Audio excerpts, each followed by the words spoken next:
الحمد لله رب العالمين وبه نستعين وأشهد أن لا إله إلا الله وحده لا شريك له وأشهد أن محمدا عبده ورسوله صلى الله عليه وعلى آله وأصحابه وسلم تسليما كثيرا أما بعد. قال شيخ الإسلام محمد بن عبد الوهاب رحمه الله في كتاب التوحيد في باب ما جاء في الكهان ونحوهم قال: وعن عمران بن حسين رضي الله عنه مرفوعا: ليس منا من تطير أو تطير له أو تكهن أو تكهن له أو سحر أو سحر له، ومن أتى كاهنا فصدقه بما يقول فقد كفر بما أنزل على محمد صلى الله عليه وسلم.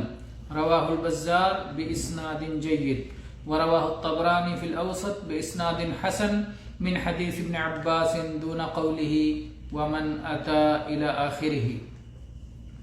گرامی قدر حضرات و خواتین، کتاب التوحید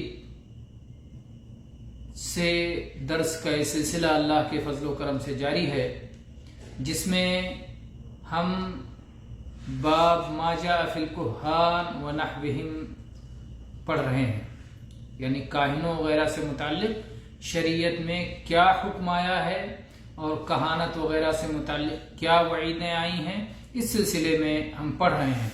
پچھلے درس میں ہم نے چند حدیثیں پڑھی تھیں اور آج عمران ابن حسین رضی اللہ عنہ کی یہ حدیث پڑھ رہے ہیں، جس کے بارے میں شیخ کہتے ہیں کہ امام بزار نے اسے بسند جید روایت کیا ہے اور یہ مرفوع روایت ہے. مرفوع مطلب نبی کریم صلی اللہ علیہ وسلم کا قول ہے.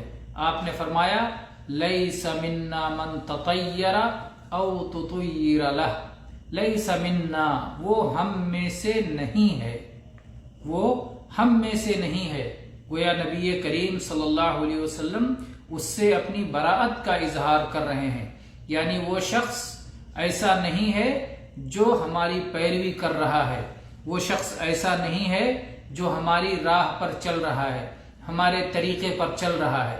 تو وہ کون شخص ہے جو ہمارے طریقے پر نہیں چل رہا ہے، جو ہماری پیروی نہیں کر رہا ہے؟ وہ کون ہے؟ اللہ کے نبی صلی اللہ علیہ وسلم فرماتے ہیں وہ ہے جو بدشگونی لے یا اس کے لیے بدشگونی لی جائے. من تطیر او تطیر لہ، جو خود بدشگونی لے یا اس کے لیے بدشگونی لی جائے، یعنی کسی اور سے کہے کہ میرے لیے شگون نکال کے بتاؤ کہ یہ کرنا میرے لیے اچھا ہے یا نہیں ہے. تو بدشگونی کیا ہوتا ہے؟ یہ بات معروف ہے کہ عرب کے لوگ، اسی لیے تطیرہ، طیر کے معنی ہوتا ہے پرندہ.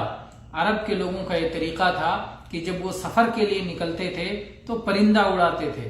اگر پرندہ دائیں اڑ جائے تو کہتے تھے سفر مبارک ہوگا، اگر پرندہ بائیں اڑ جائے تو کہتے تھے سفر منحوس ہوگا اور لوٹ جاتے تھے. تو دھیرے دھیرے بدشگونی کی جتنی بھی صورتیں ہوئیں سب کا تطیر نام پڑ گیا، یعنی اسی پہلے نام سے، ایک نام سے باقی ساری چیزوں کا نام پڑ گیا.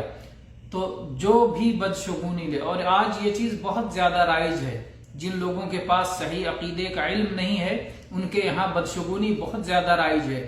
گھر سے نکلے صبح اور کوئی مسئلہ خراب ہو گیا تو کہتے ہیں کہ آج کا پورا دن ہمارا خراب جائے گا، اس لیے پھر آج کام سے بیٹھ جاتے ہیں. تو یہی تو شرک ہے، بدعقیدگی ہے.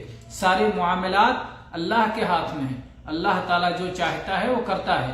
اس لیے ایک صاحب ایمان کو اللہ پر توکل کر کے اپنا کام کرنا چاہیے. یہ نہیں کہ گھر سے نکلے اور گاڑی خراب ہو گئی تو اب یہ سفر منحوس ہوگا، شروع ہی میں گاڑی خراب ہوگی. یہ تصور بدعقیدگی ہے، یہ بدشگونی ہے جس سے نبی کریم صلی اللہ علیہ وسلم نے منع فرمایا ہے، اور جس کے کرنے والے کے بارے میں آپ نے کہا ہے کہ اس کا ہم سے کوئی تعلق نہیں ہے. گویا وہ ہماری پیروی نہیں کر رہا ہے اور ہماری راہ پر نہیں چل رہا ہے، ہمارے نقش قدم پر وہ نہیں چل رہا ہے. اور آج یہ بہت ساری قسم کی صورتیں اس کی رائج ہیں. تو بہرحال یہ ممنوع ہے شریعت میں.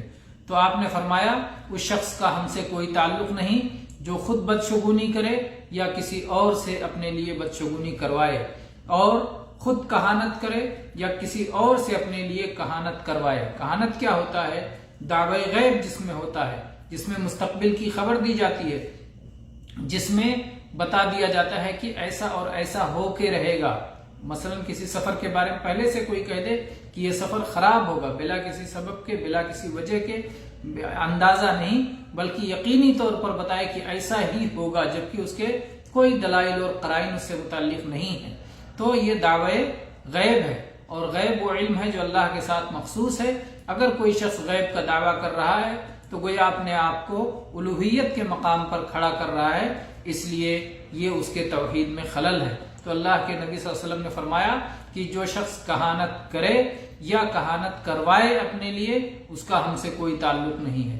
ایسے ہی جو شخص جادو کرے یا اپنے لیے جادو کروائے، چاہے خود اپنے لیے جادو کروائے چاہے کسی اور کے لیے جادو کروائے، یا سارے معاملات میں بدشگونی خود اپنے لیے بدشگونی لے یا کسی دوسرے کے لیے بدشگونی لے، کہانت خود اپنے لیے کرے یا کروائے یا کسی اور کے لیے کرے یا کروائے، جادوگری خود اپنے لیے کرے یا کروائے یا کسی اور کے لیے جادوگری کرے یا کروائے، ایسے لوگوں کا نبی کریم صلی اللہ علیہ وسلم سے کوئی تعلق نہیں ہے، جیسا کہ اللہ کے نبی نے فرمایا۔ اور پھر آپ نے کہا وَمَنْ أَتَى كَاهِنًا فَصَدَّقَهُ بِمَا يَقُولُ فَقَدْ كَفَرَ بِمَا أُنزِلَ عَلَى مُحَمَّدٍ صلی اللہ علیہ وسلم۔ جو شخص کسی کاہن کے پاس گیا اور اس نے اس کی بات کی تصدیق کی تو اس نے محمد صلی اللہ علیہ وسلم پر نازل ہونے والی شریعت کا انکار کر دیا، اس نے کفریہ عمل کا ارتکاب کیا۔ یہ مسند بزار کی روایت ہے، اور ایسے ہی اوسط طبرانی، المعجم الاوسط طبرانی میں بھی یہ حدیث ہے عبداللہ ابن عباس رضی اللہ عنہ کی سند سے، جس میں ومن عطا سے آخر تک کی جو بات ہے وہ اس میں موجود نہیں ہے۔ مسند بزار میں روایت 3578 نمبر پر ہے اور طبرانی میں 4262 نمبر پر ہے۔ اس کے بعد میں شیخ الاسلام محمد ابن عبد الوہاب رحمہ اللہ ذکر کرتے ہیں کہ عراف کی تعریف میں امام بغوی نے کیا کہا ہے۔ امام بغوی کہتے ہیں العراف الذي يدعي معرفة الأمور بمقدمات يستدل بها على المسروق ومكان الضالة ونحو ذلك وقيل هو الكاهن۔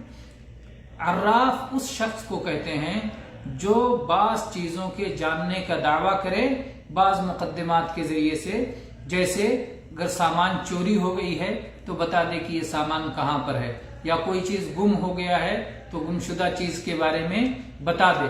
تو اس طرح جو چیزیں غیب ہیں ان کے بارے میں جو بتانے کا دعویٰ کرے۔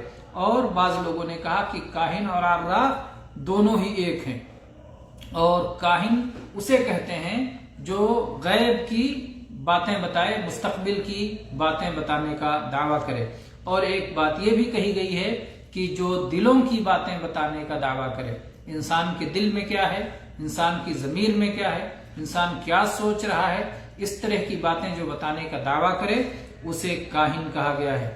امام ابن تیمیہ رحمہ اللہ فرماتے ہیں العراف اسم للکاہن والمنجم والرمال ونحوہم ممن یتکلم فی معرفت الامور بہذہ الطرق، کہ عراف کاہن کو بھی کہتے ہیں اور منجم نجومی کو بھی، جو تاروں کے ذریعے غیب کی باتیں بتاتے ہیں کہ تمہارے تارے اس وقت گردش میں ہیں اور تمہارے تارے اس وقت بلندی پر ہیں اور تارے یہ بتا رہے ہیں اور تاروں یہ بتا رہے ہیں وغیرہ وغیرہ۔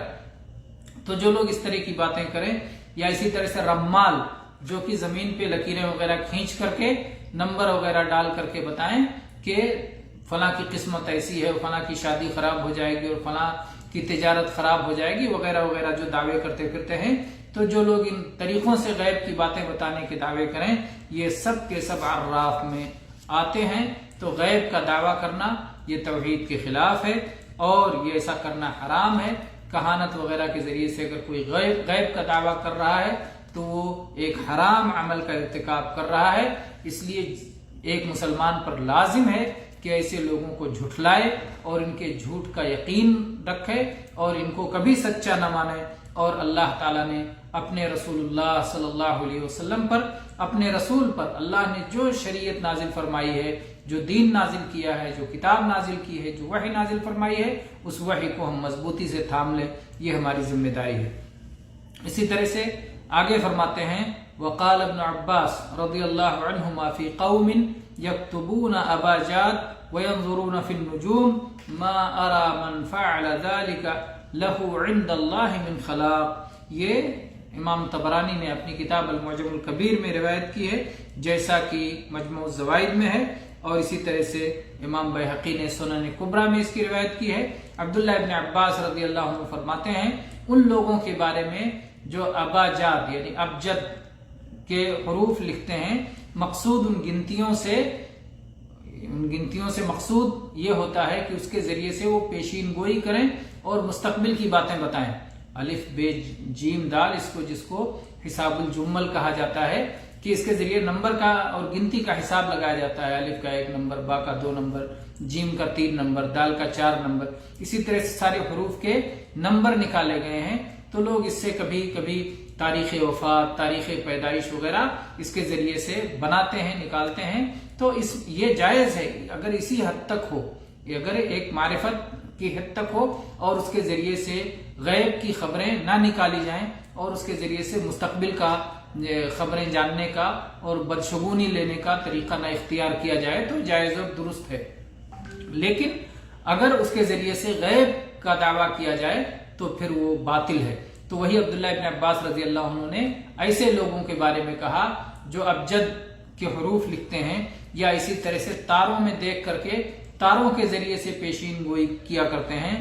ما ارى من فعل ذلك له عند الله من خلاق، مجھے نہیں لگتا کہ ایسے لوگوں کا اللہ کے پاس کوئی حصہ ہے، یعنی کوئی خیر ان کے پاس باقی نہیں رہتا، ان کا ایمان بگڑ جاتا ہے، فاسد ہو جاتا ہے، خراب ہو جاتا ہے، اور یہ شریعت کی خلاف ورزی کے مرتکب کرتے ہیں، یہ حرام کام کا ارتکاب کر رہے ہیں۔ عبداللہ ابن عباس رضی اللہ عنہ نے فرمایا۔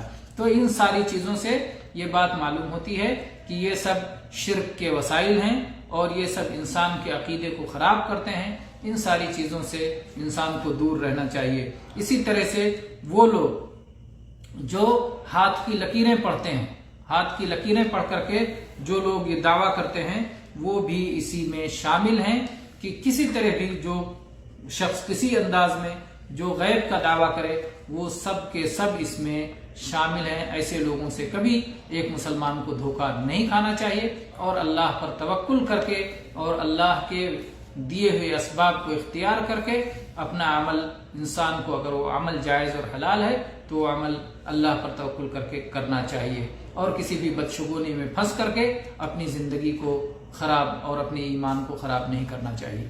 ھذا واللہ تعالی اعلم وصلی اللہ علی نبینا وسلم والحمد للہ رب العالمین۔